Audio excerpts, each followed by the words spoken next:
Dieu.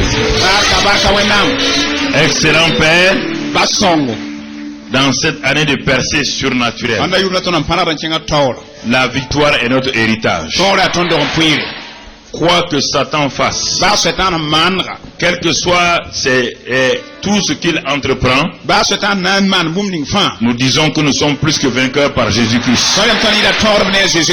Nous refusons, car les armes que nous avons sont plus puissantes que ces armes. Merci ce matin avec ton peuple et tous ceux qui sont en connexion avec nous à travers le monde. Que ta grâce repose sur eux. Merci Père, au nom de Jésus. Amen. Asseyez-vous. Dis à ton frère, ta soeur, ton heure de victoire est là. Ne crains pas. Quels que soient les plans de l'ennemi, il ne peut pas nous détruire. Amen. Gloire à Dieu.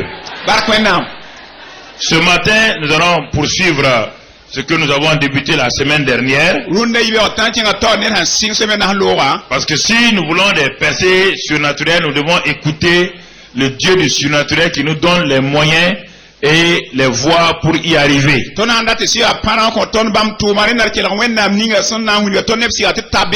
Et la semaine dernière, nous avons parlé notre petite langue, notre langue, un petit membre qui a de grands effets. Et ce matin, nous continuons dans le même esprit parce que il est important que nous arrivions à saisir ce que Dieu veut pour nous. Ce matin, nous allons voir parler les secrets divins et édifiez-vous vous-même.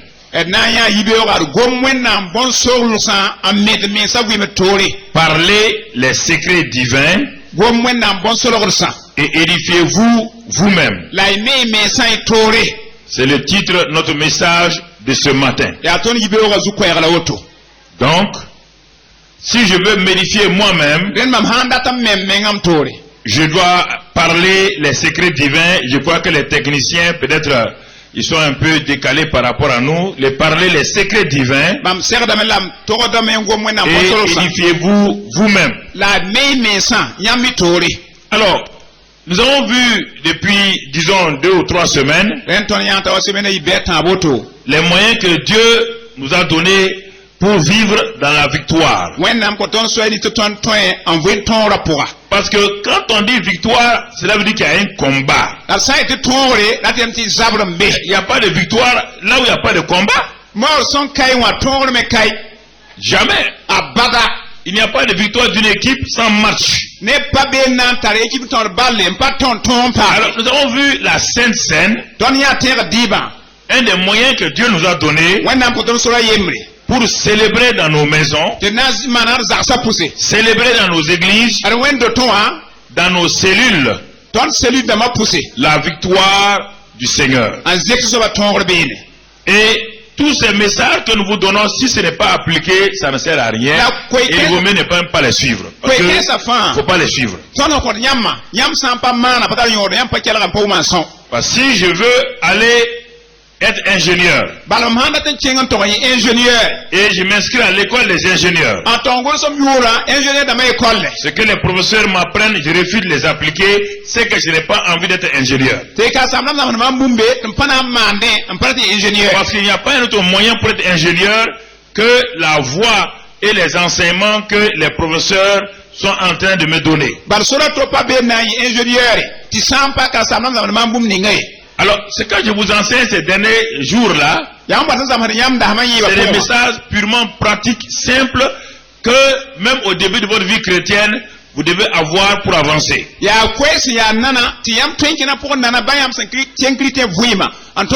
Alors, nous allons voir pourquoi nous devons parler les secrets divins et nous édifier nous-mêmes. Pourquoi? Et nous restons toujours au niveau individuel ou familial. Tous ces enseignements-là, c'est d'abord au niveau individuel. Ce n'est pas au niveau de l'église locale. C'est quand je suis en ville, dans ma famille, dans mon travail, en voyage, ce que je donne là est applicable dans n'importe quel contexte, n'importe quel lieu et n'importe quel temps. Il y a rare de messages qu'on applique à l'église. L'église est un centre de formation. On n'applique pas les messages à l'église. C'est un lieu où on vient apprendre, où on vient adorer Dieu, où on vient avancer avec Dieu. Alors, c'est ce qu'on a appris à l'école, qu'on va appliquer dans la vie pratique. Alors, regardons donc pourquoi je dois parler les secrets de Dieu et m'édifier moi-même. Pour cela, je vais d'abord dire, on va ouvrir ensemble Matthieu 26. Matthieu 26 et au verset 41. C'est lors, ce passage se trouve dans, lorsque Jésus était à Gethsémane.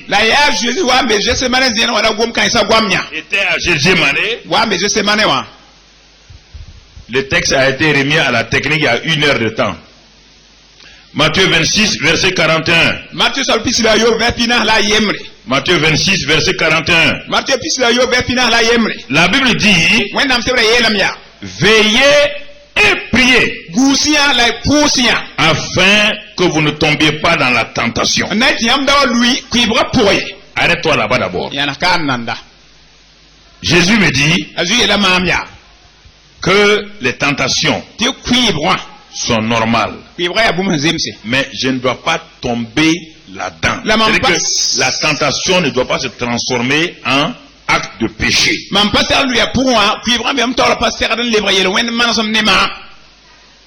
Ne lisez pas. Quand je m'arrête, il faut vous arrêter. Quand je continue, vous continuez avec moi. C'est ça que Dieu a dit à Israël. Écoutez, souvent, nous ne sommes pas très attentifs à ce que Dieu nous dit. Pourquoi Dieu, pour faire aller à Canaan, tout le monde connaît la route de Canaan. Parce que, même si la géographie n'était pas développée, les gens savaient que pour Canaan, c'est l'autre côté de la mer Rouge. Donc, ils pouvaient se débrouiller pour arriver à Canaan. Et le voyage devait prendre 11 jours à pied là. Au rythme des enfants et des vieillards, le voyage devait prendre 11 jours seulement.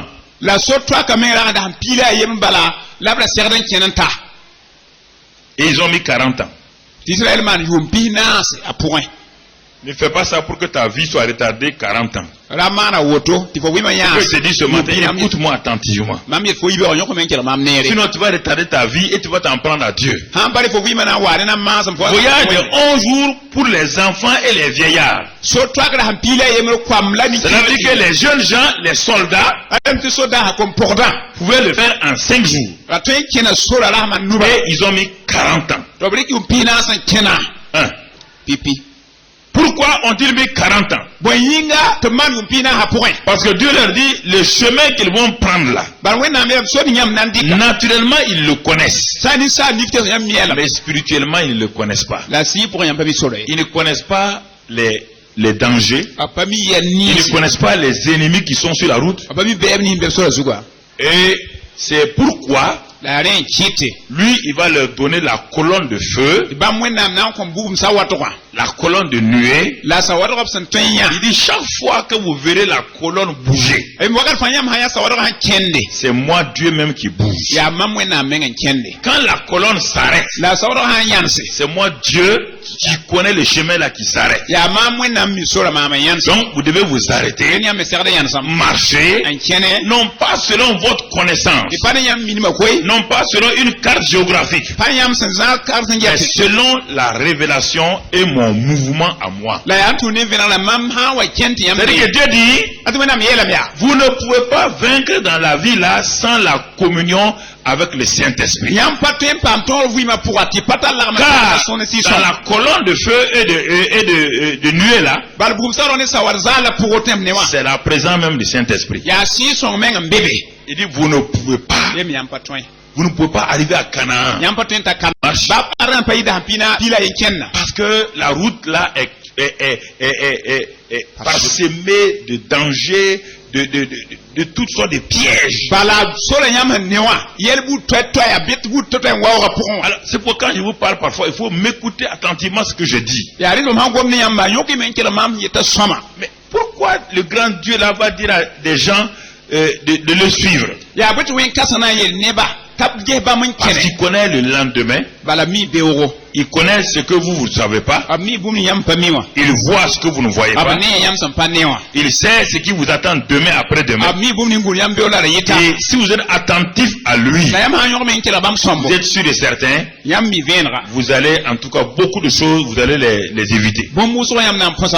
Alors, c'est pourquoi ce matin, mon frère, nous parlons de cela. Donc, dans ce passage-là, Jésus dit, veillez et priez afin de ne pas tomber dans la tentation. Donc, veillez et priez va m'empêcher de tomber dans la tentation. Si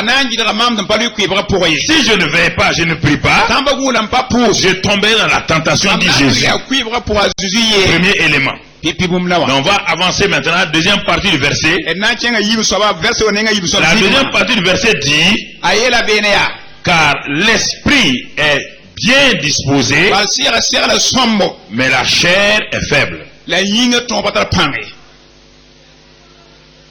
chair est faible. Est-ce qu'on peut aider les techniciens un peu, un texte qui a été remis à 1 heure de temps, si depuis 1 heure de temps pour que... Donc, l'esprit, mon esprit, pas le Saint-Esprit, hein. En moi, il y a mon esprit. Dieu me dit, mon esprit là, il n'y a aucun problème. Je vous ai dit quand, connais-toi toi-même. Mon esprit qui est renouvelé là, régénéré là, il ne peut pas pécher, il n'est pas faible, il n'y a pas de faillite en lui. Comprenez? Donc ce n'est pas mon esprit qui tombe, qui fait... Non, jamais. Jamais. Il ne peut pas pécher. Parce qu'il est de la même nature que Dieu. C'est ce divin là qui est en moi, cet esprit divin qui est en moi. Je ne parle pas du Saint-Esprit, hein. Mon esprit qui est régénéré, qui fait de moi un enfant de Dieu là. C'est divin. Maintenant, il veut dire, quand cet esprit est disposé, il n'y a aucun problème avec ton esprit. Mais ta chair, lui, il est faible. Ça veut dire quoi? Il est inconstant. Il est imparfait. Lui, il est tentable. Il peut chuter à tout moment. À tout moment. Pourquoi? Parce que là-bas il y a la vue, il y a l'ouïe, il y a l'odorat, le toucher, le goûter, tout ce qui est dans le monde matériel. Mon corps, ma chair là est en relation avec ça. Et l'environnement qui est autour de moi peut m'influencer. Mais l'environnement n'influence pas mon esprit. L'environnement ne peut rien faire contre mon esprit. Alors, Jésus nous introduit ici. Il dit, bon, donc déjà un premier élément, je dois savoir moi que au niveau de mon esprit là, dans lequel le Saint-Esprit va habiter là, il n'y aura jamais de problème. Jamais. C'est nouveau. Donc mon problème est au niveau de mon âme et de mon corps. Alors, il dit, premier moyen, pour aider mon corps, ma chair, à vaincre dans les temps d'épreuve, il dit c'est de prier. De prier. C'est la prière, veiller et prier qui aide seulement la chair. Ma chair, quand la tentation vient, il faut commencer à prier. Comprenez? Ça c'est important. Ce que Dieu nous dit, si on n'applique pas ça, c'est des problèmes que nous avons. Des difficultés que nous avons. Maintenant, puisqu'il me dit que mon esprit est bien disposé, Je veux voir si mon esprit est bien disposé. Si je ne sais pas comment mon esprit fonctionne, alors j'ai un problème maintenant. Mon esprit est disposé. Mon esprit là, comment il fonctionne? Pasteur, tu nous parles de mon autre esprit. Mais où il est? Où est-ce qu'il fonctionne? Romains 8, verset 26. Romains 8, verset 26.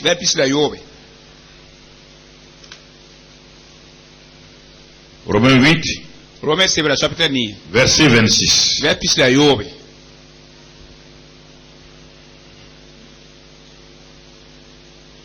Nous allons ouvrir vos Bibles puisque il y a quelques problèmes techniques, donc ouvrez vos Bibles. De même, aussi l'Esprit, ça c'est le Saint-Esprit maintenant, nous aide dans notre faiblesse, car nous ne savons pas ce qu'il nous convient de demander dans nos prières.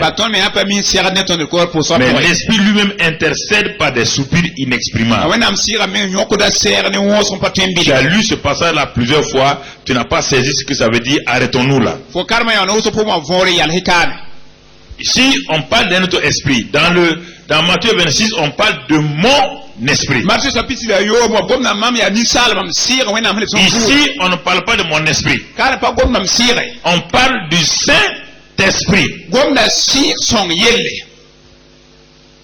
Donc, je regarde attentivement ma Bible. Ne regarde pas les visages des uns des autres. Vous n'êtes pas venu pour chercher les visages des uns des autres. Ayez vos yeux fixés sur votre Bible. Il dit, le Saint-Esprit. Puisque moi je dois veiller et prier pour que ma chair ne tombe pas dans la tentation. Mais maintenant, puisque mon esprit est bien disposé, cet esprit-là fonctionne avec qui ou avec qui? Qui est son partenaire? Et là, la Bible me dit que dans ma faiblesse humaine, dans mes imperfections, dans mes incapacités, et il me dit maintenant, l'Esprit lui-même, le Saint-Esprit de Dieu, vient au secours de mon esprit humain.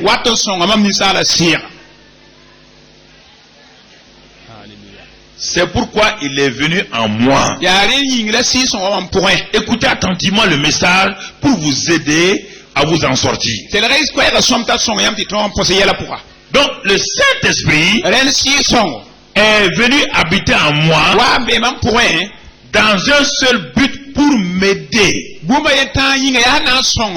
Puisque les sept éléments de Allos Parakletos là, il s'appelle notre aide, notre avocat, notre intercesseur, celui qui se tient à côté de nous. Tout ça sont les noms de Allos Parakletos, c'est-à-dire le Saint-Esprit. Et les Anglais disent le stand-by. Le stand-by, c'est celui qui est toujours à côté de vous, que vous le voyez ou pas, il demeure permanent à côté de vous, que vous sentiez ou pas. Si les chrétiens arrivaient à comprendre ça, que le Saint-Esprit est le stand-by, alors il serait content. Ça n'a pas besoin que ton père soit là, ta mère soit là, que personne ne soit là. Lui, il est toujours là.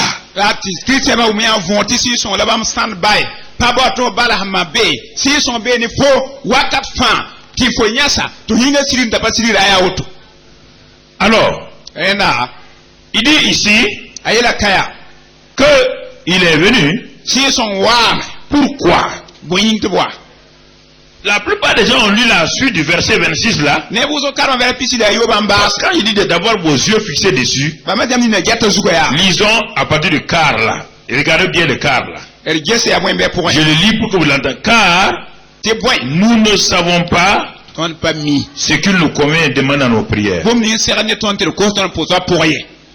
Écoute-moi maintenant. Tu as lu ce verset là de cette manière. Regarde comment tu l'as lu. Et sois honnête.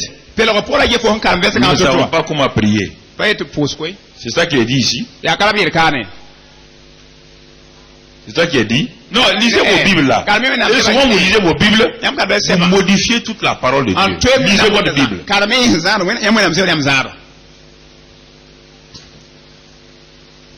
Quand, si vous écoutez simplement, vous allez, parce que vous avez cru à ça. La Bible n'a jamais dit que vous ne savez pas comment prier.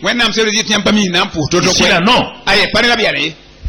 Dans l'évangile de Luc, les disciples ont dit à Jésus, apprends-nous à prier comme Jean-Baptiste l'a appris. Parce qu'il n'y avait pas le Saint-Esprit en eux encore. Mais maintenant, Paul dit que le problème du chrétien, ce n'est pas parce qu'il ne sait pas prier. Puisqu'on dit ici, nous ne savons pas ce qu'il nous convient de demander dans nos prières. Donc nous sommes en train déjà de faire quoi? Nous sommes en train de...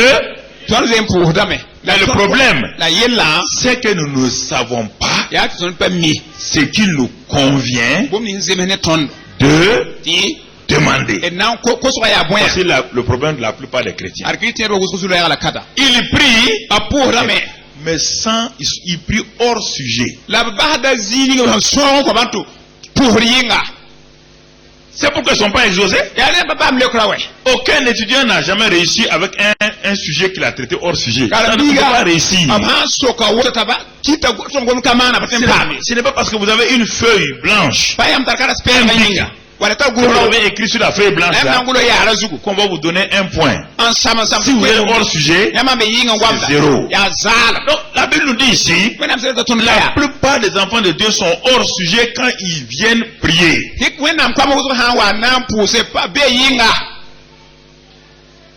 C'est pourquoi sur 100 sujets de prière, tu n'as même pas 5 qui sont exaucés. Et tu es frustré. Tu es frustré? La Bible dit demandez, vous recevrez. Toi tu demandes, tu ne reçois pas. Tu ne vas pas. Réfléchissez vous-même. N'allez pas vite sur le péché. Non, on n'a pas écrit de péché. N'allez pas là-bas. Laissez ceux qui invoquent le péché. Jésus est venu pour résoudre le problème du péché. Jacques 4. Lis le verset 3, je crois. Verset 3. Jacques 4. Jacques 4, verset 3. Écoute bien ce que la Bible dit. Vous demandez et vous ne recevez pas. Parce que vous demandez mal. Dans le but de satisfaire vos passions. Ok. Voilà deux personnes. L'un s'appelle Paul. Il dit, enfant de Dieu, chers amis corinthiens et romains, je suis venu dans votre église, j'ai fait un constat. C'est que vos faiblesses, vous êtes tellement faibles, que vous ne savez pas ce qu'il vous convient de demander dans votre temps de prière. Vous ne savez pas ce qu'il convient de demander dans vos temps de prière. Il n'a pas dit que vous ne priez pas. Dans votre temps de prière, il faut savoir ce qu'il convient, ce qui est normal, ce qui est plaît à Dieu. C'est ça qu'on doit demander. Il dit, vous demandez mal afin de satisfaire non pas vos besoins mais vos passions. Besoin et passion, c'est différent. Passion, c'est quelque chose que vous voulez mais qui ne satisfait pas votre âme, qui ne vous fait pas du bien, mais ça fait bien à la chair, ça fait bien. J'ai demandé une voiture 4x4, mais ça vous a fait quoi? Rien. C'est votre passion. Vous demandez mal afin de satisfaire vos passions. Est-ce que vous m'écoutez? Je vous en prie, quand vous venez là, amenez vos Bibles. Je voudrais que chaque fois vous amenez vos Bibles. Même si vous n'avez pas de cahier, mais au moins vous amenez vos Bibles là, pour que vous lisez avec moi chaque fois. Parce que vous êtes trop petit pour croiser les bras, écouter. c'est pas une conférence. Non, faut arrêter l'orgueil. Venir croiser les bras m'écouter là, c'est une insulte à mon égard. Vous n'êtes pas aussi fort. J'ai plus de diplôme que vous. Si j'ouvre la Bible là, si vous voulez avancer, vous amenez vos Bibles.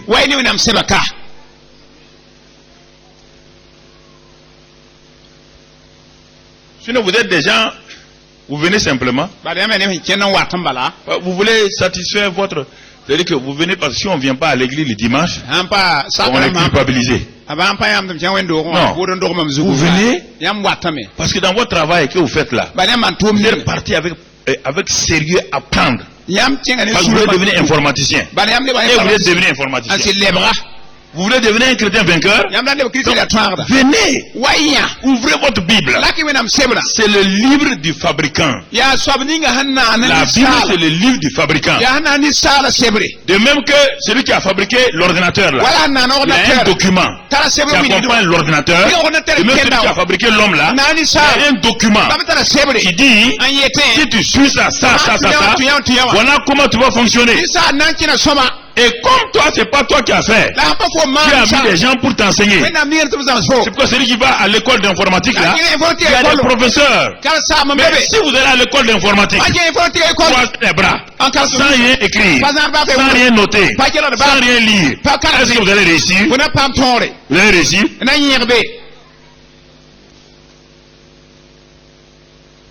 Frère, vous n'avez pas réussi.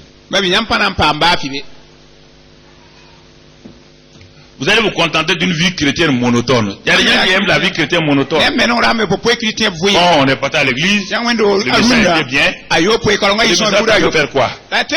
Quelle est la percée que ça t'a donné? Quelle victoire? Tu reviens, tu commets les mêmes péchés, les mêmes choses qui ne plaisent pas à Dieu. Un an, même difficulté, même faiblesse, tu ne changes pas. Ça veut dire que tu vas à l'église pour rien.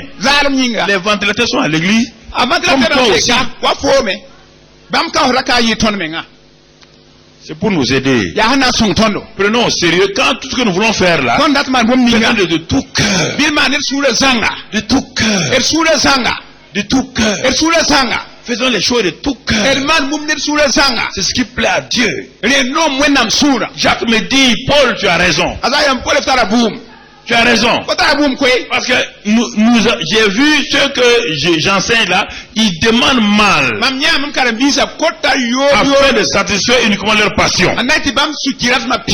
Parce que le besoin est quelque chose du moins c'est quelque chose d'indispensable. La passion n'est pas indispensable. Il a la passion des jeux. Mais les jeux là ne sont pas indispensables. Ça ne l'empêche pas de vivre. S'il ne va pas au jeu, ça ne l'empêche pas de vivre. Donc c'est pourquoi Jacques dit, nous demandons selon nos passions. Et Paul dit, c'est parce que vous ne dépendez pas du Saint-Esprit. C'est pourquoi vous ne savez pas ce qu'il vous convient de demander dans vos prières. Cela veut dire que si je dépends du Saint-Esprit, j'aurai 100%. Ce que je demande là, le résultat est là. C'est ça que les disciples ont vu avec Jésus. Quand il priait, il l'écoutait. Quand il sortait, il avait la chose. Au début, ils ont cru que, comme c'est le fils de Dieu là. Non. Mais ils ont fait une relation entre la vie de prière de Jésus et ses résultats. Ils ont vu que quand ils écoutaient le maître prier, ils demandaient des choses au Père. Parce que Jésus dit, je ne fais rien qui puisse déplaire au Père. Donc il demandait ce qui convenait au Père, ce qui lui convenait. Et quand il sortait, il faisait la chose. Comprenez? Quand ils ont vu ça, nous avons compris le secret. Jusqu'à présent, on a cru que bon, comme c'est le fils de Dieu là, Dieu l'exauce en tout. Non. C'est pourquoi ils ont envoyé quelqu'un lui dire, Seigneur, enseigne-nous à prier. Enseigne-nous à prier. S'il te plaît, enseigne-nous à prier. Notre vie de prière n'est pas effective, n'est pas productive, ne porte pas de fruits. Notre vie de prière ne porte pas de fruits. si vous devez vous asseoir, je vais vous donner une feuille de me dire quel est le taux de succès de votre vie de prière. Je ne crois pas qu'il y a beaucoup qui vont avoir la moyenne. Beaucoup n'auront pas la moyenne. Je n'ai pas dit prier, non. Ceux qui sont exaucés selon ce qu'ils ont demandé. Vous demandez et vous demandez mal. Ceux qui sont exaucés selon ce qu'ils ont demandé. Vous demandez et vous demandez mal. Et vous demandez selon vos passions. Donc en ce moment-là, je prends le temps pour écouter ce que Dieu veut me dire. Ma vie de prière n'a pas été productive jusqu'à ce jour-là. J'ai fait le tour des groupes de prière. Ce qui est normal quand je suis faible. Ce qui est normal parce que je ne sais pas comment prier. Peut-être dans l'église où je suis, on ne m'a pas appris à prier. C'est normal que j'ai cherché pour me mais au bout d'un an, 2 ans, malgré tout cela, je ne vois pas de résultats. Je viens comme les disciples de Jésus et j'ai dit, Seigneur, enseigne-moi à prier. Et il me conduit ici. Il dit, tu ne sais pas ce qu'il te convient de demander à tes prières. Ah bon? Pendant toutes ces années, moi je prie, je ne sais pas. Oui. Tu demandes selon tes passions. Je suis choqué. Je suis choqué. Moi, tu croyais que j'étais vrai. Mais bon, que je suis pas vrai. Je demande selon mes passions. Je demande mal. Alors, je commence à me mettre au sérieux. Je commence à regarder ce que Dieu réellement veut m'enseigner. Ce que Dieu, puisqu'il me dit que mon esprit est disposé. Donc je vais disposer mon esprit maintenant au Saint-Esprit. Et il me dit ici, ou dans Romains 8 là, il dit l'esprit lui-même intercède par des soupirs inexprimables. L'esprit intercède. Qu'est-ce qu'il nous montre? L'esprit n'intercède pas pour nous. Le Saint-Esprit ne prie jamais pour nous. Le Saint-Esprit est mon premier partenaire de la prière. Quand on dit que quelqu'un vous aide, le Saint-Esprit ne prie pas pour vous. Il pour moi. On dit que le Saint-Esprit est notre aide. C'est-à-dire que j'ai des fardeaux que je ne peux pas soulever. J'ai des fardeaux que je ne peux pas soulever. Je ne sais quoi faire. Je vais soulever ce fardeau-là. Je ne sais pas comment faire. Je suis faible. Je demande au frère Nanema de venir m'aider. Je n'ai pas de prendre pour moi. De venir m'aider. Comprenez? Maintenant, quand il vient m'aider, il prend une partie du poids du fardeau sur lui. Oui ou non? Et c'est facile pour moi de porter ce fardeau, oui ou non? Mais le Saint-Esprit, en réalité, quand lui il vient, il prend tellement le fardeau que moi je ne sens plus. Vous voyez bien? Il ne partage pas 50%. Non. Lui il vient, mais il faut que je demande son partenariat. C'est pourquoi il dit, il s'appelle l'aide. Le consolateur. Le conseiller. Il vient m'aider. Je ne sais pas comment marcher dans cette route-là. Il est en moi pour m'aider. Comme avec Israël. Il était là pour les aider. Il les a aidés à franchir la mer Rouge. Il les a aidés à aller de l'avant. Parce qu'ils disent non. Tant que je ne dirai pas non au Saint-Esprit, il conduira avec joie de me conduire. Il continuera avec joie de me conduire. Tant que je ne m'oppose pas à lui, tant que je ne lui résiste pas, c'est un grand plaisir pour le Saint-Esprit, le majestueux Saint-Esprit, d'être mon premier partenaire de prière. C'est pourquoi je l'ai appelé le SEPPPP. Son excellence, premier partenaire de la prière. Excellence, S-E, Saint-Esprit, moi je l'appelle son excellence. Premier partenaire de ma vie de prière. Qui est ton partenaire de prière? Ça qui est important. Le premier partenaire de prière de chrétien, ce n'est pas ni ma femme ni mon mari. Ce n'est pas mon père ou ma mère. Le premier partenaire de prière, c'est le Saint-Esprit. Car si moi je ne sais pas ce qu'il convient de demander, lui il sait ce qu'il convient de. Pourquoi? Écoute autre chose. Ça va t'aider ce matin. Enfant de Dieu. Écoute autre chose. Alors, puisque le Saint-Esprit, il veut être mon partenaire. Et moi je ne sais pas ce qu'il me convient de demander. Alors pourquoi il veut être mon partenaire? 1 Corinthiens 2 verset 10. Ouvre ça, 1 Corinthiens 2 verset 10. 1 Corinthiens 2 verset 10. 1 Corinthiens 2 verset 10. Qu'est-ce qu'il est écrit? Il est dit là-bas, Dieu, les choses que Dieu a préparées pour nous, il dit, Dieu nous a révélé ces choses par l'Esprit. Car l'Esprit sont de tout, même les profondeurs de Dieu. Ah, je commence à être éclairé. Moi, je ne connais pas les profondeurs de Dieu.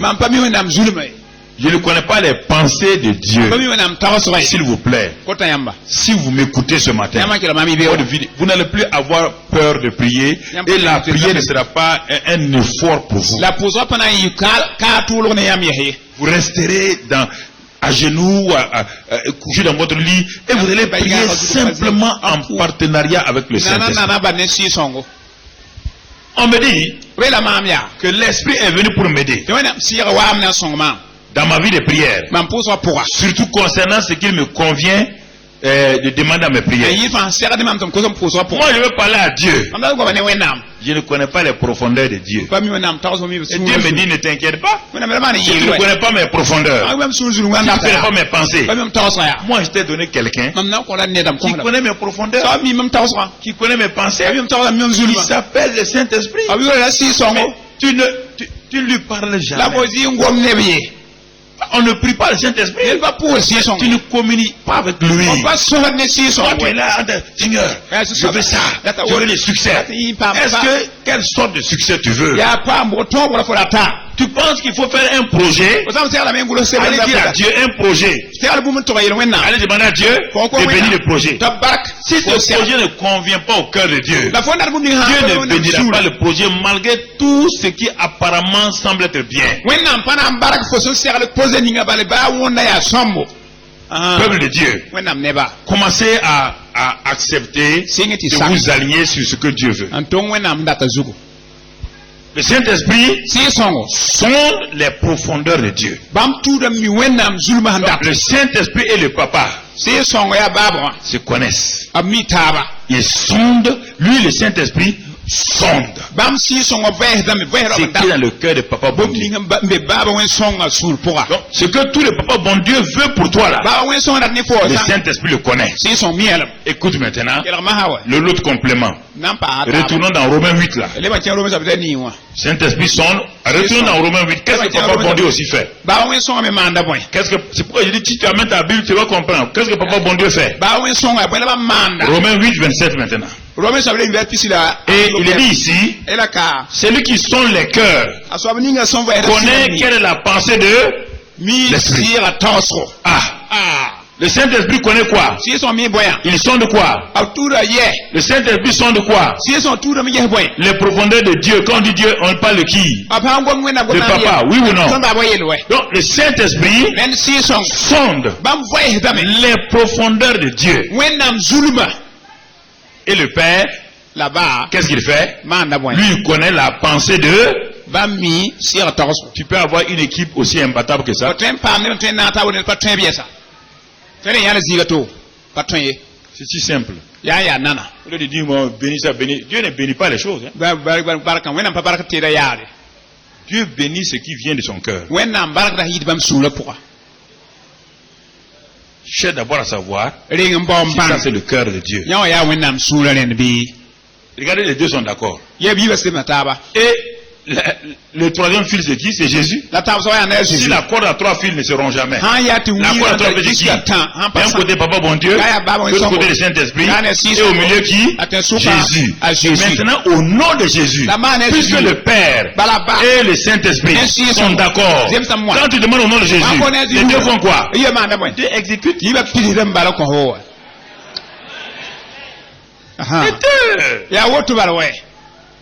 Les trois sont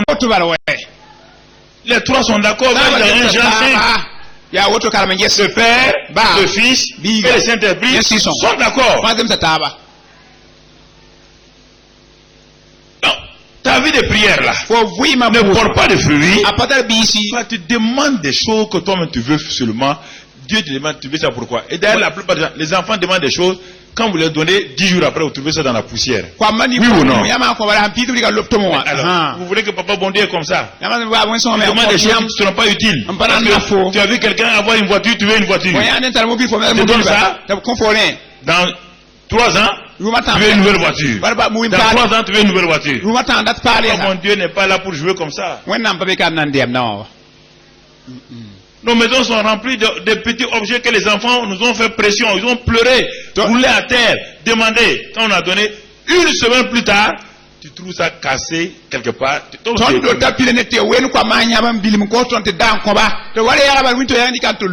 les enfants ont demandé selon leurs besoins ou leurs passions. C'est ça que Dieu nous dit ici. Il n'est pas dit que Dieu ne veut pas nous donner. Il veut nous donner. Mais il dit qu'il donne selon nos besoins et non pas nos passions.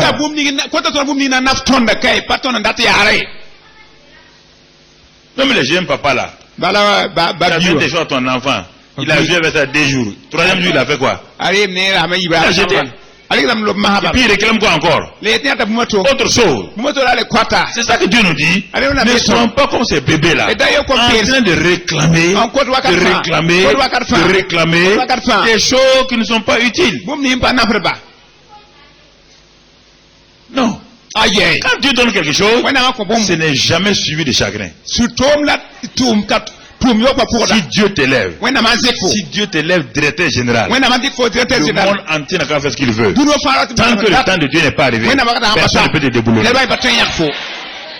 C'est pourquoi laissez Dieu vous élever.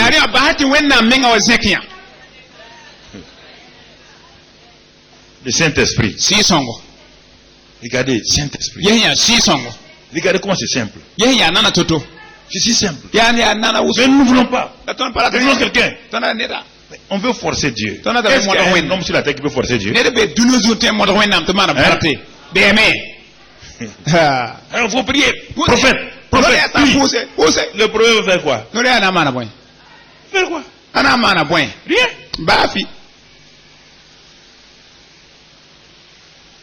Le Saint-Esprit nous a été donné, frère, uniquement pour être notre aide. Alors, honorons-le.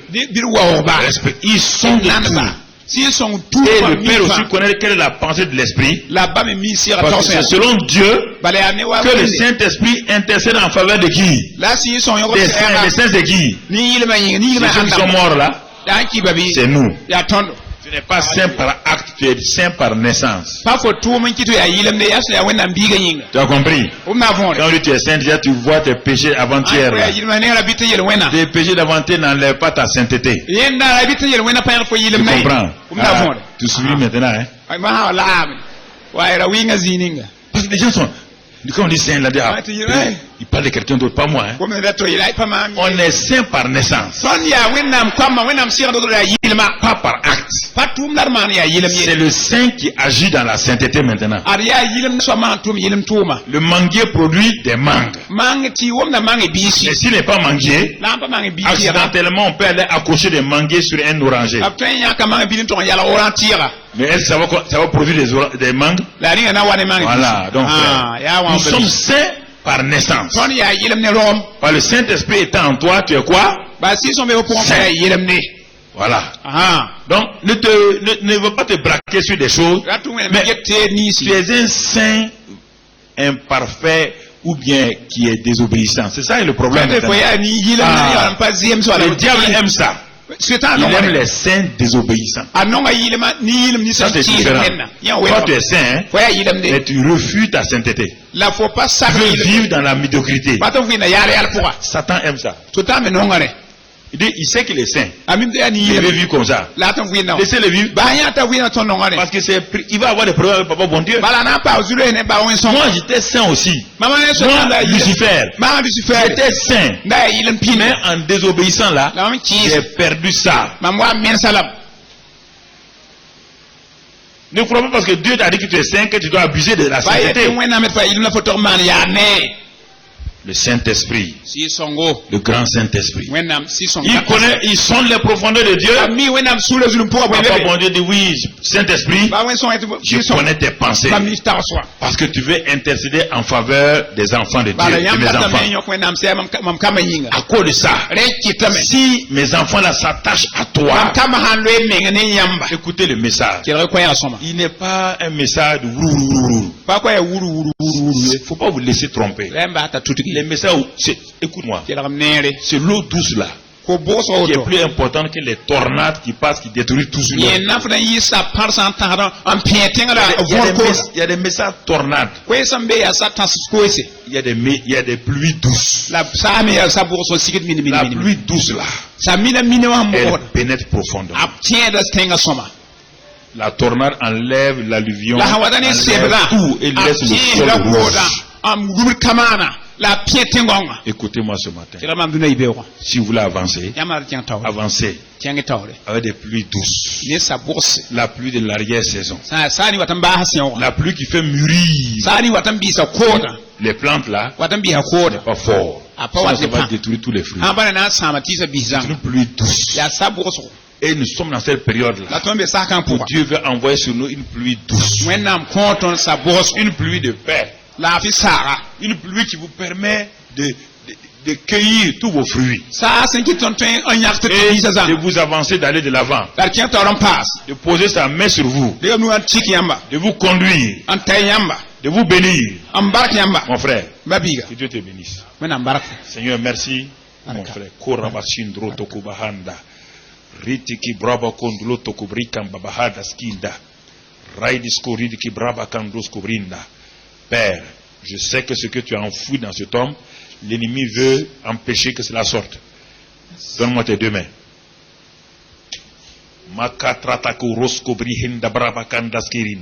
Je déterre ce qui était enterré maintenant. Et que cela produit du fruit en abondance. Pour toi, ta femme, tes enfants, pour toutes les affaires. Ne crains point, n'aie pas peur. Quelle que soit la dureté du soleil à 13h, à 18h, le soleil est couché. Au nom de Christ Jésus. Le soleil est couché au nom de Christ Jésus. Amen. Le soleil est couché au nom de Christ Jésus. Amen. Le soleil est couché au nom de Christ Jésus. Amen. Et la gloire de Dieu se lève sur vous. Amen. Parole du Seigneur. N'aie pas peur. N'aie pas peur, mon frère. N'aie pas peur, ma soeur. N'aie pas peur, mon frère. Tu comprends? Laissons le Saint-Esprit nous parler. Laissons le Saint-Esprit nous parler. Laissons le Saint-Esprit parler à nos cœurs. Et cela va nous aider à aller de l'avant. Nous avons vu quelques éléments. Ici, donc le Saint-Esprit, lui sonde les profondeurs de Dieu. Le Père connaît la pensée du Saint-Esprit. Et Jésus dit maintenant, toi mon fils, toi mon serviteur, ma servante, tu sais bien que le Père et le Saint-Esprit sont d'accord. Et moi je suis mort pour toi. Maintenant, il n'y a plus rien à perdre. Tu as toi ta disposition. Le Père et le Saint-Esprit sont d'accord pour t'aider. Et à mon nom, mon nom t'appartient. Alors, parle. Des craintes. Ne te tais pas. Parle. N'ayez pas peur, frère et soeur. Que le Saint-Esprit ouvre vos yeux ce matin. Regardons. Quand il va venir là, Jésus avait dit dans Jean 16, quand le Saint-Esprit viendra, il va vous révéler des choses. Quelles sont ces choses qui sont cachées en Dieu que le Saint-Esprit veut nous révéler? Jésus nous a déjà dit dans Jean 16. Et nous ouvrons dans versets 13 et 14. Il y a 4 choses. Que le Saint-Esprit vient. Il est venu.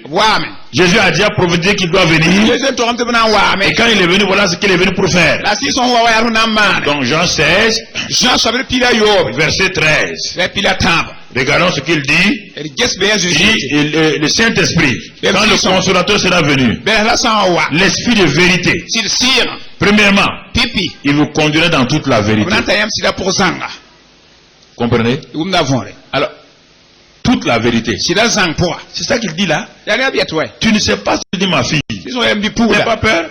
Je suis là pour te conduire dans toute la vérité. Je suis là pour te conduire dans ton Canaan de vérité. Il dit la colonne de feu qui est là, peuple de Dieu, c'est pour vous conduire dans le pays du miel et du lait. Il dit votre Canaan là, votre Canaan de vérité là, le Saint-Esprit qui est en vous là, il est plus important que la colonne de feu au temps de Moïse.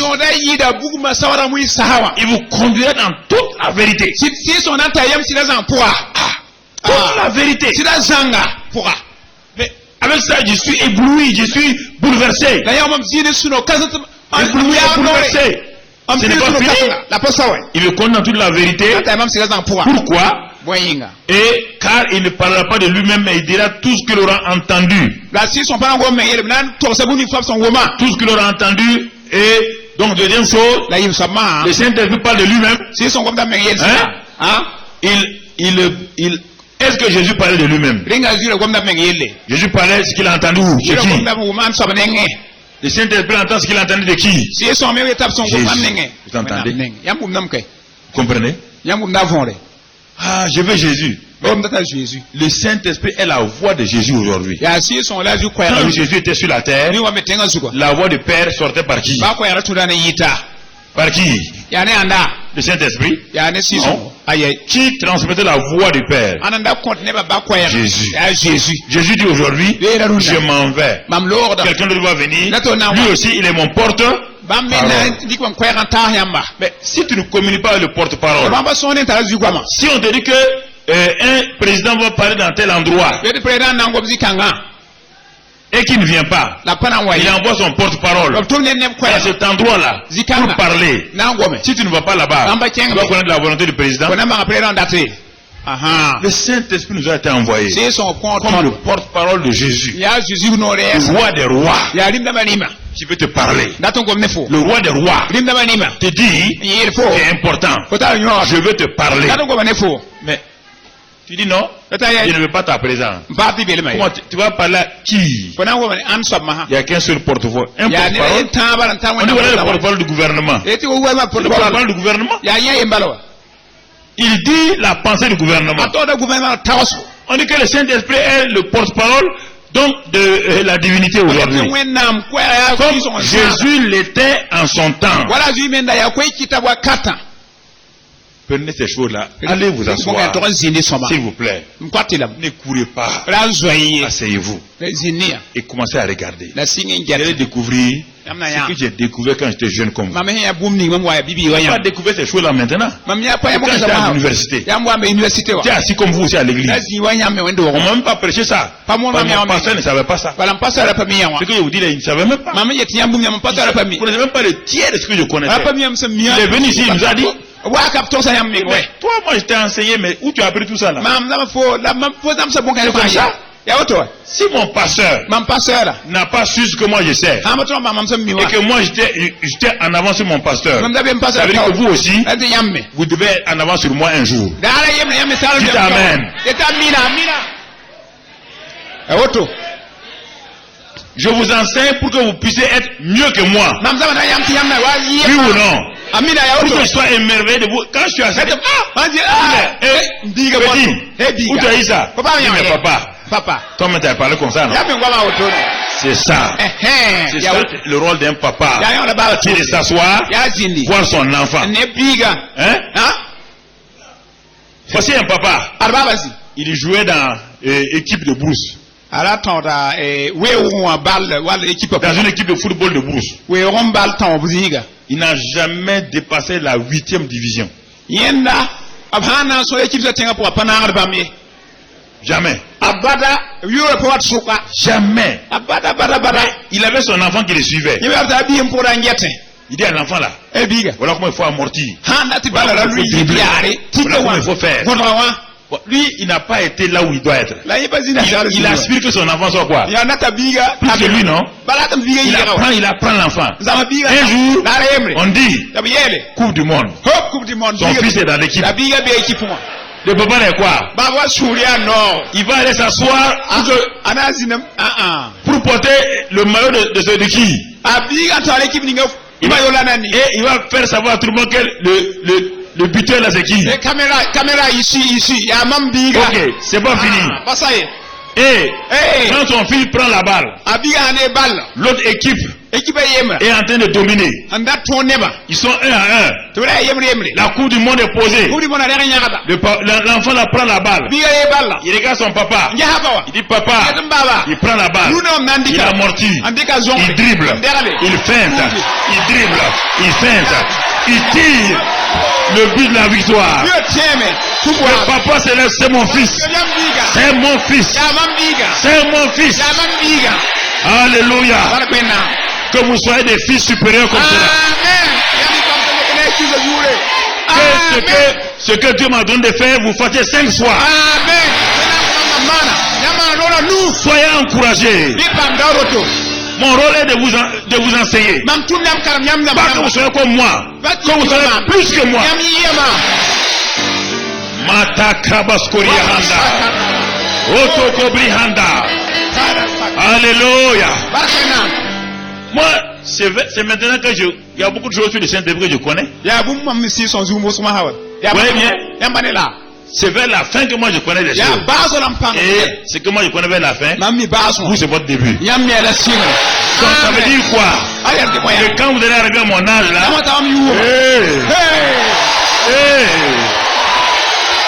Alléluia. Alléluia. Je vois en vous des champions au nom de Christ Jésus. Je vois en vous une armée de vainqueurs. Une armée d'hommes et de femmes que le monde va chercher pour les accaparer. Le monde vous cherchera avec des loupes. Alléluia. Partout où vous irez, c'est un enfant de Karambiri. C'est un enfant de Karambiri. Alléluia. Et c'est au nom de Christ Jésus. Au nom de Jésus, cela s'accomplira. Pour vous et vos enfants. Pour vous et vos petits-enfants. Au nom de Jésus. Croyez cela. Asseyez-vous mon frère. Le Saint-Esprit. Le Saint-Esprit. Le Saint-Esprit. Le Saint-Esprit. Il est au service de Jésus et du Père. Il te dit, le Saint-Esprit dit, enfant de Dieu. Que veux-tu? Papa m'a envoyé pour te bénir. Que veux-tu? Ne dis pas, donne-moi tout juste 1 million. Non. Avec le Saint-Esprit, on compte en milliards. Alléluia. Ne demande pas des menus frétins. Gloire à Dieu. Gloire à Dieu. Sois encouragé mon frère. Le Saint-Esprit est venu pour ça. Tu vois bien? Il dit quand il va venir, tu vois bien, il va t'annoncer les choses à venir. Troisième rôle, il va t'annoncer les choses à venir. Et quatrième rôle, il va me glorifier. Vous entendez? Regarde toi-même. Tu n'es même pas entré dans la dimension dans laquelle tu dois rentrer. Tu es le transporteur de Dieu, toi-même, toi. Tu dois être conscient de ça. Conscient de ça. Alors maintenant, comment tu vas activer tout cela? Tout ce que j'ai dit c'est bien. Comment tu vas l'activer? Alors dans 1 Corinthiens 13, 1 Corinthiens 13, comment tu vas activer tout ça? Verset 1. Quand je parlerai les langues des hommes et des anges. Bon, je vais tout lire pour que c'est la partie qui m'intéresse, je vais vous le dire. Et si je n'ai pas la charité, je suis un airain qui résole une cymbale qui retentit. La deuxième partie du verset ne m'intéresse pas ce jour. Ce qui m'intéresse, quand je parlerai les langues des hommes et des anges. Donc, on est en train de me parler ici, de me révéler que les hommes ont des langues, oui ou non? Les anges aussi ont quoi? Donc, je peux parler les langues des anges et aussi de qui? Les anges. Mais on dit, écoute-moi très bien. Quand il s'agit des anges et des hommes là, on te dit que bon, si tu n'as pas l'amour, tu n'es rien. Et les gens se découragent. On a dit si tu parles seulement la langue de qui? Des hommes et des...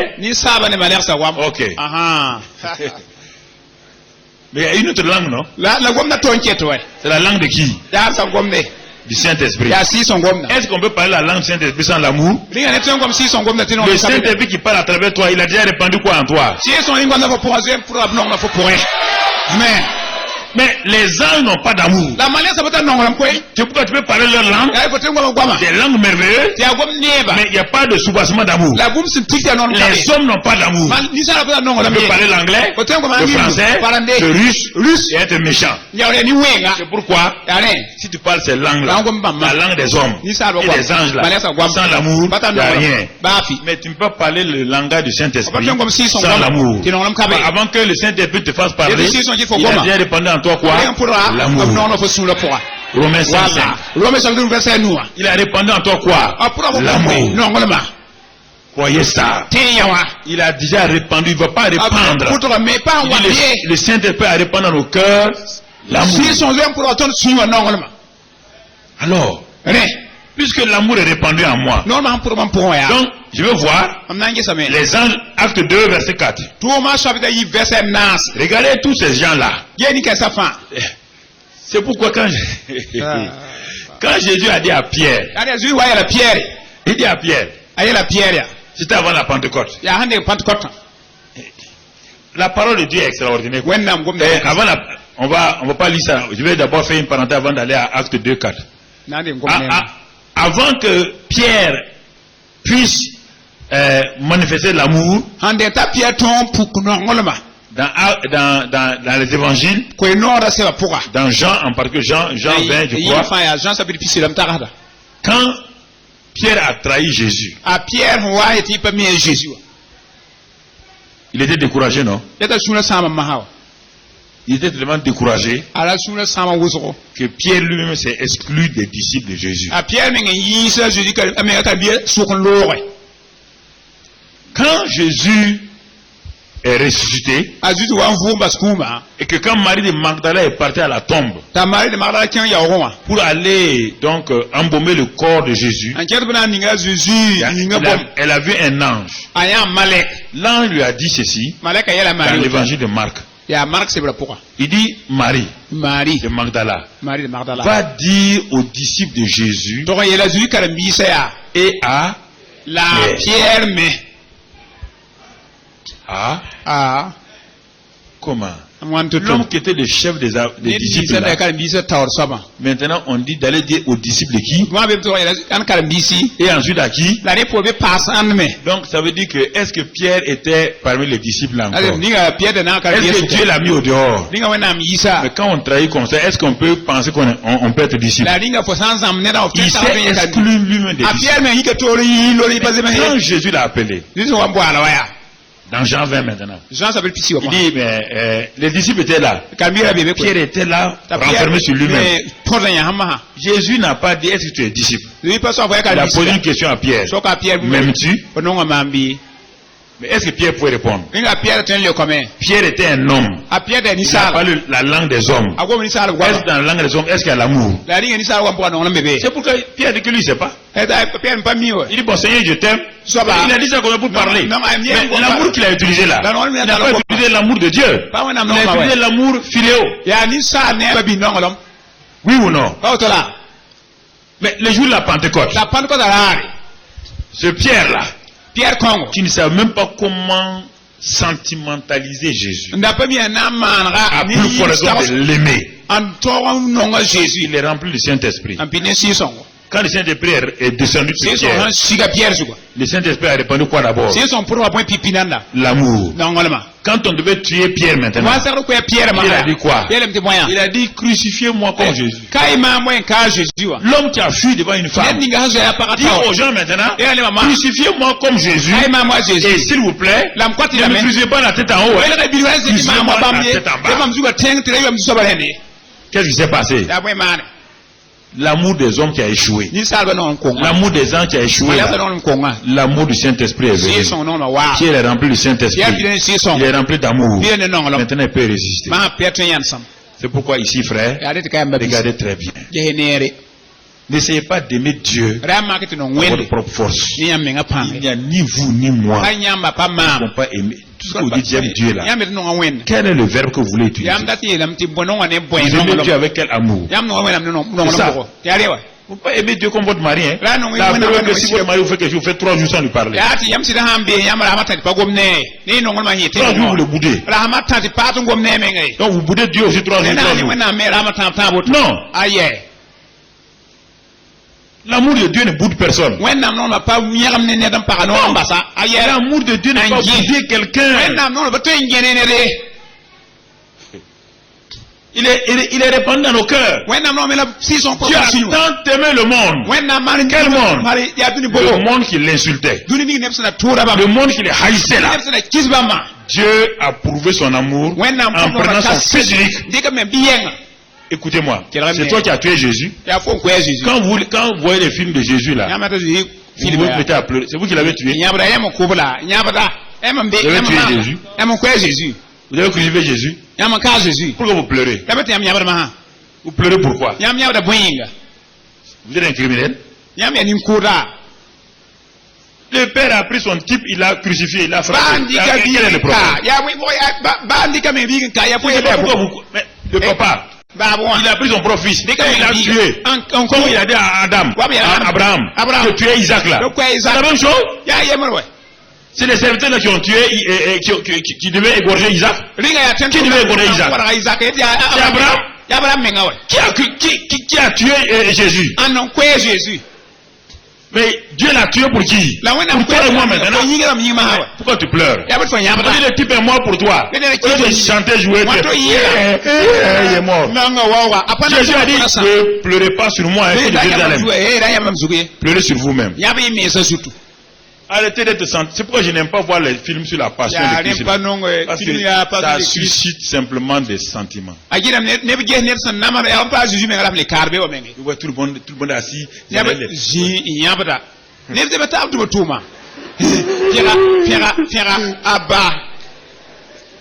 Non, vous pleurez pourquoi? C'est vous qui avez tué le type là.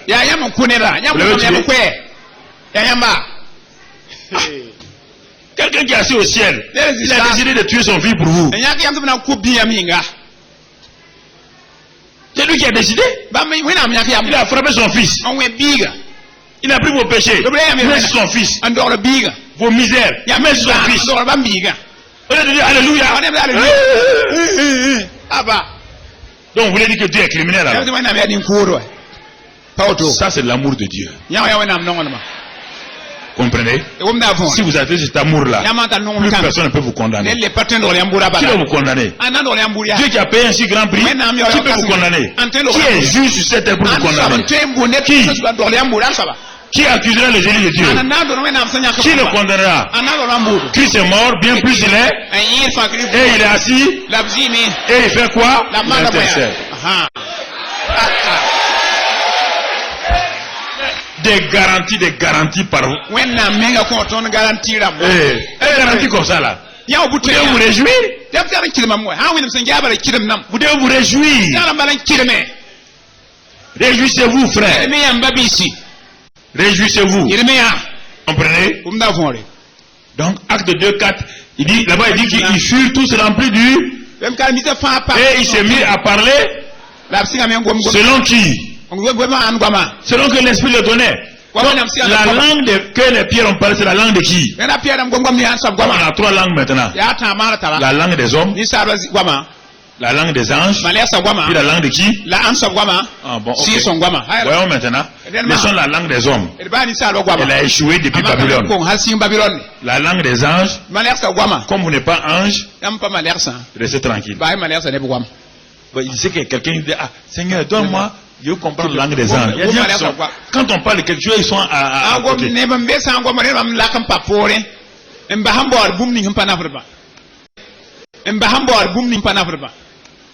Laisse, tu n'es pas un ange. La langue des hommes a failli. Venons maintenant à la langue de l'esprit. C'est le secret maintenant. La langue de l'esprit, qu'est-ce que l'esprit fait? 1 Corinthiens 14, verset 2. 1 Corinthiens 14, 2. 1 Corinthiens 14, 2. Qu'est-ce que la Bible nous dit? En effet, celui qui parle en langue ne parle pas aux hommes, mais il parle à Dieu. Donc, la langue que le Saint-Esprit vous donne là, c'est pour parler à qui d'abord en premier lieu? À Dieu. La langue des hommes pour parler à qui? Quand les hommes ont une langue, ils parlent à qui? Les anges ont leur langue, ils parlent à qui? Maintenant, les enfants de Dieu qui sont nés du Saint-Esprit, qui sont de la maison de Dieu, le Saint-Esprit leur a donné une langue pour parler à qui? Ceux qui parlent en langue parlent à. Il ne parle pas aux hommes. Il ne parle pas aux hommes. Donc arrêtez-vous, frère. Il ne parle pas aux hommes. Pourquoi? Il parle à Dieu. Ce n'est pas fini. Et ce qu'il dit encore, la suite, non, nous sommes toujours dans 1 Corinthiens 14, verset 2. Je n'ai jamais mis le verset 3. Je vous ai jamais dit ça. Cherchez ça, vous allez le trouver. Celui qui parle en langue ne parle pas aux hommes, mais à Dieu. Car personne ne le comprend. Et c'est un esprit qui dit des mystères, des secrets. C'est le titre de notre message ce matin. Il est en train de dire de quoi? Bon, quand on dit un secret veut dire quoi? Si moi j'ai un secret, est-ce que tu le connais? Tu peux le connaître? Jusqu'à ce que je fasse quoi? Je révèle le secret. Écoutez-moi, frère. Soyez simple. On te dit que celui qui parle en langue parle à qui? Il dit quoi? Des secrets. Je te pose la question maintenant. Sois logique avec toi-même. Si réellement le parler en langue c'est un secret, qui seul le connaît? Dieu. Et Satan le connaît? Satan le connaît? Non, c'est un secret. Et Satan le connaît? Je te pose la question. Sois logique. C'est pourquoi vous les cravatez autour là. Vous avez peur de parler en langue. Vous croyez qu'on va vous prendre pour des sauvages. Écoutez-moi. Est-ce que les codes secrets des armées, qu'est-ce qui fait que les armées réussissent? Des codes. Codes secrets. Oui ou non? Si l'ennemi arrive à avoir ça, ça va passer. Le but de l'ennemi est de toujours arriver à faire quoi? À déchiffrer quoi? Vos secrets. Alors, puisque Dieu vous dit, écoutez-moi, Dieu vous dit que celui qui parle en langue là, il est en train de parler les secrets avec qui? Avec Dieu. Satan est arrêté. Il ne comprend pas ces secrets là. Vous voulez que Satan soit à l'aise? Quand vous êtes de l'armée, vous êtes en train de vaincre une armée ennemie. Et ils cherchent à savoir votre code. Tant qu'ils n'ont pas eu, ils seront à l'aise. Hein? Ils sont agités. Satan est agité. Comme vous ne comprenez pas ça. Quand quelqu'un est agité, qu'est-ce qu'il fait? Il va faire émettre des faux bruits. Il va essayer d'envoyer d'autres cordes pour essayer de voir si on ne peut pas vous surprendre. Tout. Qu'est-ce que Satan fait? Satan dit, toi ton parler en langue là, c'est comme du samo. Tu vois, il y a quelques mots samo là-dedans. Ton combat dakana. Donc c'est pas parler en langue. Et qu'est-ce que tu fais? Tu dis, donc, si Satan est arrivé à comprendre, c'est pas parler en langue alors. Voilà, il t'a dit. Mais toi tu dis quoi? Kurubakanashkori, il dit. Il dit chocolat. Ça c'est parler en langue ça. C'est pas vrai. Toi tu te tais. Et il s'en va éteindre quelqu'un encore. Pourquoi? Il est agité. Ses démons sont agités. Oui ou non? Le but est de faire quoi? De faire quoi? Fermez votre quoi? Et si tu fermes ta bouche, tu commences à parler maintenant en français. Qu'est-ce qu'il fait? Il ouvre ses grandes. Et il a ses démons vraiment entendu. Bloquez tout maintenant. Tout ne passe pas. Mais si le parler en langue n'est pas important, pourquoi tout le monde s'acharne contre ça? Ce n'est pas important. Pourquoi tout le monde s'acharne contre ça? Pourquoi deux tiers de l'église de Christ sont contre ça? Il arrive à les aveugler.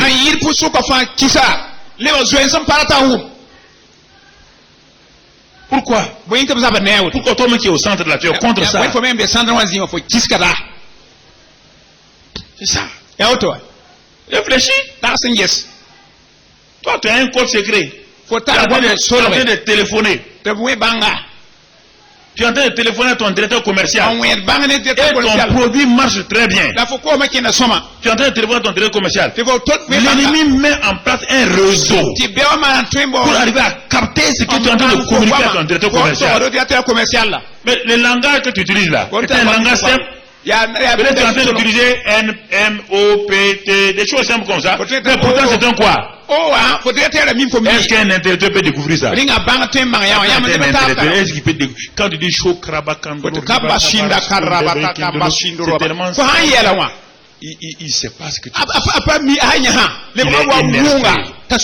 dis. Il est tendu. Il est tendu. Parce qu'il sait ce que tu ne sais pas.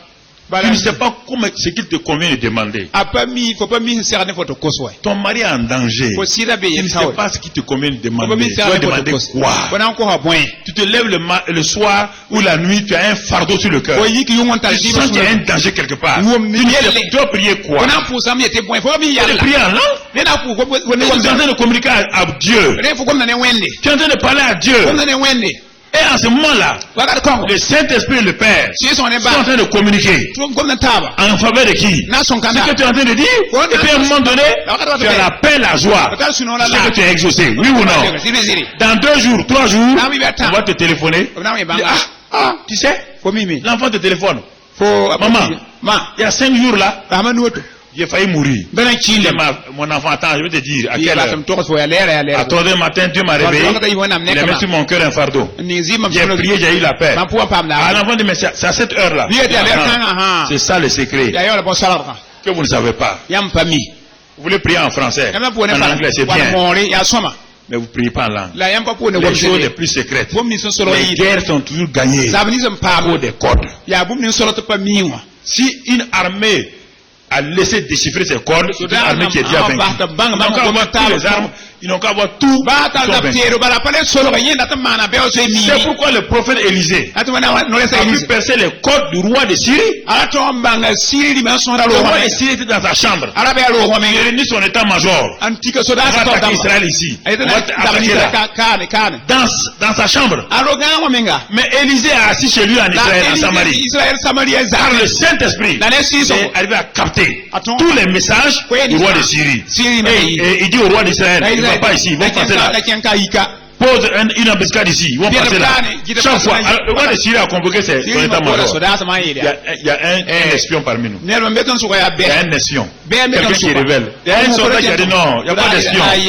Le type qui est assis en Israël, quand tu parles là, il est connecté à notre fréquence. Il est connecté à notre fréquence. Il entend tout, il voit tout. Il dit ah bon? Allez le faire quoi? Allez le faire quoi? Le capturer? C'est normal. Ils sont allés. Mais avant qu'ils n'arrivent, Élisée a vu ça, non? Il a dit à Dieu quoi? Fermez leurs yeux. Les yeux ne sont pas fermés. C'est ça la relation de Saint-Esprit. Ce que je vais vous demander là, tant que vous n'entrez pas dans ça, un chrétien sur le rivage, vous n'avez pas mis le pied encore dans l'eau. Vous allez voir des choses. Vous allez voir les vagues de la mer. Vous allez voir toutes ces choses là. Mais vous n'êtes pas entré là-dedans. C'est pourquoi je vous parle sérieusement. Développer ces choses là. Vous avez 1 Corinthiens 14, 4. 14, 4. Lis-le rapidement. Il ne faut plus quitter 14 là. Lis-le rapidement. Celui qui parle en langue s'édifie lui-même. Il s'édifie. Non seulement il dit des secrets. Il dit des secrets. Il parle à Dieu. Troisième chose, il fait quoi? Il se charge lui-même. Comme une batterie qu'on charge. La prière, autre prière ne peut pas charger quelqu'un. La prière en langue vous recharge. Si vous êtes découragé, vous commencez à prier en langue 5 minutes. 5 minutes seulement. Vous sentez la paix et la joie. C'est ça, frères et sœurs. Ésaïe 28, verset 11 dit le parler en langue donne le repos. On va pas le lire. Ésaïe 28, verset 11. Cela donne le repos. Donc 1 Corinthiens 14 maintenant, verset 14. Il faut connaître toutes ces choses. Verset 14. C'est pourquoi il dit il faut amener vos Bibles. Car 1 Corinthiens, oui, vas-y. Si je prie en langue, oui, mon esprit est en prière. Mais mon intelligence demeure stérile. Voilà. Mon esprit est en prière. Voilà. Et rien ne peut l'arrêter. Aucun obstacle. Le grand Daniel a prié. Satan a arrêté sa prière combien de jours? 21 jours. Est-ce qu'en leur temps il pouvait parler en langue? Non. Donc, tout ce qu'il disait c'était en hébreu. Satan comprend l'hébreu. On vous dit qu'il y a une seule langue qu'il ne comprend pas. C'est le code secret, c'est de parler en langue. Vous vous entêtez à ne pas parler en langue. Je peux m'entêter à ne pas parler en langue. Je vais parler en français. Je n'arrive plus à prier. Alléluia, gloire à Dieu. Alléluia, Seigneur, merci. Je parle en langue. Mon intelligence est stérile. C'est-à-dire mon intelligence est en train d'aller à gauche, à droite. Mais mon esprit, lui, il est connecté à Dieu. C'est ça que Satan ne veut pas. Satan veut savoir ce que tu penses, quelle est ton intelligence. Quelle est ton intelligence, mon frère? C'est pourquoi Jude 20, lisez-le, on va pas le lire. Il dit que vous devez vous édifier sur votre sainte foi par la prière en langue. Parle en langue. Verset 16 et 17, maintenant 1 Corinthiens 14, 16, 17. Autrement, si tu rends grâce par l'esprit, comment celui qui est dans les rangs de l'homme, du peuple répondra-t-il? Voilà, on va pas aller parce qu'on va venir sur le. Tout ça c'est individuel. Donc, prier en langue c'est quoi? C'est rendre grâce à qui? Rendre grâce par quoi? L'esprit. Quand tu pries en langue, tu es en train de rendre quoi? Grâce. Oui? Tu es en train de rendre grâce. Verset 17. Tu rends, il est vrai, d'excellentes actions de grâce. Oui, bien, l'autre, voilà. Mais l'autre n'est pas édifié, mais on parle de toi d'abord. On va arriver à l'église. Les gens, quand on parle d'eux-mêmes, ils s'en vont vers l'église. Je parle de toi ce matin. Tu ne peux pas édifier quelqu'un si toi-même tu n'es pas édifié. Impossible. Donc, la prière en langue m'édifie. La prière en langue me permet d'aller de l'avant, de progresser. Et quand on regarde les armes du combattant dans Ephésiens 6 là, du verset 12 jusqu'au verset 15, on voit toutes les armes. Et le verset 17 maintenant. On va lire le verset 17. Ephésiens 6. 6, 17. Il est dit, prenez aussi le casque du salut et l'épée de l'esprit qui est la parole de Dieu. Continue. Faites en tout temps, oui, par l'esprit, toutes sortes de prières. Faites en tout temps par l'esprit toutes sortes de prières et de supplications. Veillez à cela avec une entière persévérance et priez pour tous les saints. La prière en langue, il y a tout là-dedans. L'action de grâce, il y a la supplication, il y a l'intercession, il y a le combat spirituel. Alors, quand je prie en langue, frères et sœurs, je ne sais pas ce qui arrive. Mais en ce moment-là, les situations qui prévalent autour de moi, j'ai pas le temps, une autre fois on va vous dire. Les situations qui prévalent autour de toi commencent à se décanter. Commence à se décanter. Pourquoi, mon frère? Parce que c'est pourquoi le verset 13 te dit, quand tu pries en langue, il faut prier pour avoir pour toi-même l'interprétation. C'est pas dans l'église d'abord.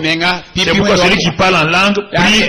Voilà, c'est l'erreur, on a dit pour avoir le don d'interpréter, on n'a jamais dit ça dans la Bible. C'est la traduction Louis II encore. Jamais le don. Jamais le don. On dit celui qui prie là, il n'est pas en train de parler aux autres d'abord. Il prie pourquoi? Pour interpréter en même temps. Pas le don. C'est terrible. Quand vous voyez la Bible Louis II, des erreurs et des erreurs. Celui qui prie en langue. Je peux prier en langue. Je prie en langue. 1 minute. Je m'arrête. J'interprète pour moi. Dans ma chambre. C'est ainsi que Dieu te révèle les choses.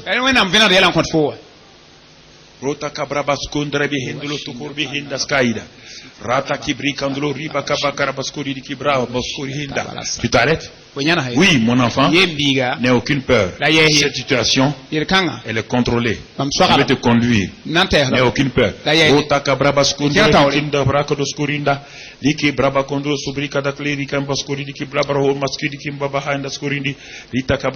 Je m'arrête encore.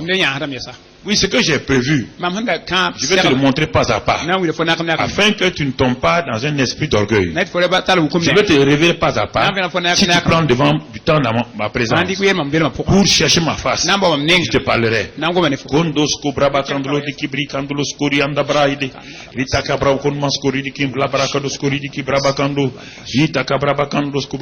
Prends garde, mon enfant.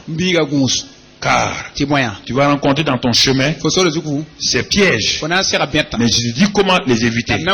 En son temps, je vais te révéler ce que tu dois faire. N'aie aucune crainte.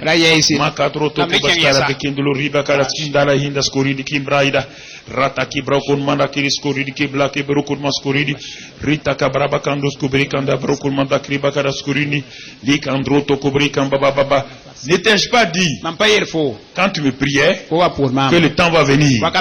Lève-toi et construis le temple.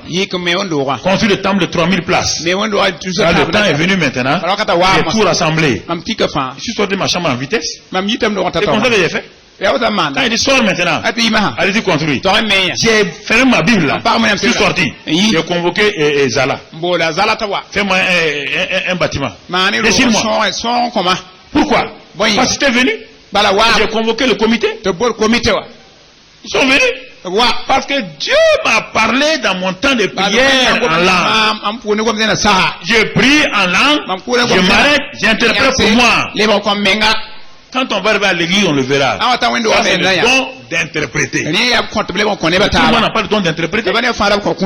Non. Frères et sœurs. Alors, c'est la même chose. Pour ton mari, pour tes enfants, pour les projets qui ne vont pas. Saint-Esprit, j'ai un fardeau lourd. Je ne sais pas de quoi il s'agit. Depuis le matin, quand je me suis levé, mon esprit est lourd. J'ai tout fait, rien ne va. Saint-Esprit, Je vais prier dans ton langage. Prends en charge le dossier. Je ne sais pas ce qui se passe. Mais je n'ai pas la paix. Il y a comme une peur qui m'enveloppe. Il y a comme un danger d'un des membres de ma famille. Je ne comprends pas. Saint-Esprit, je vais prier ton langage. Comme tu comprends tout. Et le Père connaît ta pensée. Je vais prier en langue. 1 heure.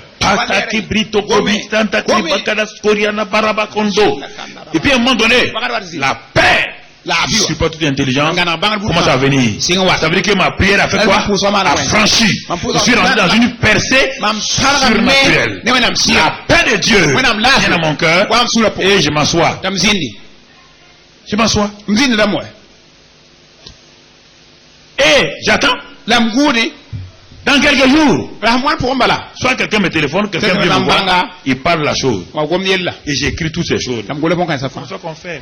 Saint-Esprit, voilà le projet que je dois soumettre. Je ne sais même plus. Saint-Esprit, je suis une jeune fille dans l'église. Il y a 3 garçons qui sont venus me demander en mariage. Une fille peut marier 3 garçons. C'est vrai que le temps est venu pour me marier. Mais ma chair est faible. Mes yeux pensent sur ce garçon-là. Parce qu'il est beau, c'est ceci ou cela. Je ne peux pas me laisser avoir. Saint-Esprit, aide-moi. Montre-moi l'homme qui doit être mon époux. Je ne demande pas à quelqu'un. Tu ne vas pas demander à quelqu'un quel mari tu vas marier. Tu ne vas pas demander à ta copine veut le même homme là. Il va te dire la vérité. Il va te dire tous ses défauts. Un bandit, 3 mois après, il dit qu'elle est mariée au bandit. Votre amitié est gâtée. Pasteur, l'église là, ça n'avance pas. Seigneur, qu'est-ce qui ne va pas? Ma vie ne produit pas de fruits. Il y a trop d'obstacles dans la famille. Les enfants, je ne comprends pas. Voilà ce qu'ils font, Seigneur, je ne comprends pas. Je ne peux pas maîtriser les enfants. Oh Seigneur. Prie. Mon mari là, je ne sais pas où il va. Je ne sais pas pourquoi il se comporte comme ça. Il me promet de ne plus faire ça. Mais demain il fait pire. Je ne sais pas, j'ai tout fait. Non. Saint-Esprit, tu sais qui il est, tu sais où il va. Continue à prier en langue. Ne prie pas en français ou en moré. Tu es déjà limité. Il n'y a plus rien. Demande au Saint-Esprit. Ton langage que tu m'as donné là, c'est pour parler, c'est pour m'édifier, c'est pour me fortifier, c'est pour révéler les secrets. Quels sont les secrets ici? Quelqu'un est contre toi au service? Ton dossier entre les mains d'un grand? Il dit je vais gâcher ton avenir. Dis Seigneur, tu vois, cet homme-là il est plus grand que moi naturellement. Il est plus grand que moi. Mais je vais m'arrêter. Et Seigneur, je prie par l'Esprit. Occupe-toi de cet homme-là. Il est trop fort pour moi. Et je commence à louer Dieu. Je loue le Seigneur. Le soir je reviens encore. Puisque j'ai la paix. Quand j'ai la paix, je m'occupe de l'homme là. C'est qu'il est dans les mains de Dieu. C'est ça le secret. Frère, c'est pourquoi ce sont les secrets comme ça. Si vous faites ça, Dieu vous aide. Sa grâce est sur vous. Au nom de Jésus. Amen. Amen. On va prier, on va remercier le Seigneur. On va remercier le Seigneur. Excellent Père. Merci pour ce merveilleux peuple. Ce peuple excellent que tu as donné. Que ta grâce soit sur eux de façon excellente. Je te les confie parce que je sais, Seigneur, qu'ils aspirent. Ils aspirent réellement à marcher avec le flot divin. Ils veulent progresser avec toi. Seigneur, j'ai mis entre leurs mains un message aujourd'hui. Beaucoup de gens prient pour la conversion de leurs parents. Ils ont prié pour la conversion de leurs conjoints. Ça n'a pas marché. Qu'ils sachent maintenant qu'ils peuvent te parler en esprit. Présenter au Saint-Esprit la situation de leur mari, de leurs enfants, de leurs parents, les situations difficiles qu'ils traversent. Qu'ils peuvent te parler honnêtement en disant que dans leur faiblesse, toi, Saint-Esprit, tu peux prier à travers leur esprit. Tu peux les aider. Et qu'ils commencent à parler en langue, prier en langue. Jusqu'à ce que toi-même, Saint-Esprit, tu leur donnes la paix de Dieu qui supporte toute intelligence. Je te bénis pour ces hommes et ces femmes qui ne comptent pas sur eux-mêmes, qui ne comptent pas sur leur propre intelligence. Car leur intelligence est limitée. Ils ne connaissent pas le lendemain. Ils ne connaissent pas le futur. Il n'y a que en parlant en langue que le Saint-Esprit nous annonce les choses à venir. Il peut nous prévenir des dangers. Il peut nous annoncer des difficultés qui sont devant. Il peut nous révéler même nos ennemis. Il peut nous révéler nos maris, nos femmes. Il peut nous révéler le travail qu'on doit faire. Donne à ton peuple de prendre cela au sérieux et que ta grâce soit sur eux. Au nom de Christ Jésus. Amen. Amen. Amen. Amen. Amen. Amen. Donc, vous qui nous suivez maintenant, vous qui n'avez pas pris la décision encore, que les frères de la table s'approchent de la table, vous qui n'avez pas pris de décision, qui ne connaissez pas Jésus-Christ comme Sauveur et Seigneur, ce matin là où vous êtes, dans cette salle-là, si vous n'êtes pas en connexion avec Jésus, tout ce que j'ai dit, vous ne pouvez pas avoir ça. Si vous n'avez pas reçu Jésus comme votre Sauveur et Seigneur, vous n'avez pas droit au Saint-Esprit. Alors, vous qui êtes là avec nous, vous qui suivez cette émission, ce culte-là, levez votre main là où vous êtes pour que vous puissiez être participant de l'héritage de Dieu. Levez votre main si vous êtes dans la salle ou au dehors et on va prier ensemble d'abord. Là où vous êtes, si vous êtes dans la salle, là où vous êtes quelque part, vous n'avez pas encore reçu Jésus, c'est pas le moment que les chrétiens regardent. Il ne faut jamais être curieux pour voir ce qui lève la main. C'est le moment où vous devez fermer les yeux pour dire Seigneur, parle à ceux qui sont là. Convainc-les pour qu'ils lèvent la main, qu'ils ne manquent pas cette chose-là. Oui, est-ce qu'il y a d'autres personnes qui ont la main levée? Lève bien ta main. Balance ta main que je vois. Balance ta main, voilà. Mets ta main gauche sur ton cœur et dis avec moi, Seigneur Jésus, je veux faire partie de la maison de Dieu. Et ce matin, je reconnais que tu es l'agneau de Dieu qui a ôté tous mes péchés. Tu es mort pour me réconcilier avec Dieu le Père. Par ton sang, tu m'as réconcilié avec Dieu. Je crois maintenant que non seulement mes péchés sont pardonnés, je te reçois dans mon cœur comme le Sauveur. Et je confesse par ma bouche que tu es Seigneur. Je glorifie ton nom. Je magnifie ton nom. Parce que maintenant même, je reçois la vie éternelle. La vie divine. Merci Seigneur. Amen. Amen. Acclamez tous. Voilà. Pour la Sainte Seine.